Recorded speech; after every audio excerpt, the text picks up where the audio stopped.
Jadi kenapa kita perlu belik tafsir? Itu yang pertama, kerana Quran itu diturunkan dalam bahasa Arab. Bahasa Arab itu adalah satu bahasa yang cukup kompleks dan besar konotasi maknanya. Saya bawakan satu contoh, kalimah solat. Jadi solat ini sebelum datangnya syariat agama, solat ini kalau orang jahiliah, orang Quraisy dengar, mereka akan dapat beberapa makna. Iaitu antaranya, yang pertama adalah kuda yang kalah dalam perlumbaan kuda, dan yang kedua adalah satu perbuatan kita mengendurkan otot-otot dalam tubuh badan kita. Kenapa kita perlu belik tafsir? Kerana untuk kita memahami Quran ini ada beberapa proses dan level yang tertentu. Yang mana yang pertama adalah bila mana umum ataupun masyarakat membaca Quran, dia akan terus memahami makna tersebut. Sebagai contoh, Iqra. Yang mana kalau kita baca Iqra dan kita tengok terjemahan sahaja, kita boleh terus memahami bahawa Iqra ini merujuk kepada makna membaca. Dekat sini satu perkara yang kita faham, bahawa pada proses yang pertama, cukuplah kita sekadar membelik terjemahan dan kita akan dapati apa yang disebut, apa makna suatu perkataan dalam Quran itu sendiri.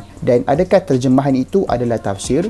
Terjemahan bukan tafsir, namun terjemahan adalah 1/3 daripada proses kita membelik tafsir. Yang kedua, kenapa kita perlu belik tafsir adalah kerana dalam ayat Quran ini ada sekelompok orang yang tertentu sahaja yang akan memahami, iaitu pada level yang kedua, iaitu orang yang berautoriti ataupun sahabat ataupun mereka yang mengikuti jalur dan disiplin ilmu Quran saja yang mampu untuk memahami apa yang disebut oleh beberapa kalimah-kalimah dalam Quran. Jadi sebagai contoh, kalimah Al-Bahrain. Kalau kalimah Al-Bahrain ni dulu orang Arab, mereka tak faham kalimah ini sebab dalam konteks keadaan kehidupan masyarakat Arab, mereka tidak pernah menjumpai laut. Jadi untuk mereka memahami ayat Al-Bahrain ini, mereka perlu belik tafsir supaya mereka memahami apa yang disebut sebagai Al-Bahrain. Dan yang ketiga, itu hanya Rasulullah sahaja yang faham. Jadi kalau kita perasan, kalau kita buka tafsir, kita akan jumpa beberapa ayat ataupun satu ayat yang kadang-kadang dijelaskan oleh banyaknya hadis. Jadi hadis ini dia adalah signifikan kepada Nabi. Itu yang ketiga. Dan yang keempat adalah kalimah ataupun perkataan yang hanya difahami oleh Allah SWT sahaja. Jadi kalau kita buka Quran, kita akan temui beberapa kalimah ataupun huruf-huruf muqatta'ah, iaitu sebagai contoh alif lam mim, yasin dan sebagainya. Jadi huruf muqatta'ah ini bukan sahaja ulama, sahabat tidak faham,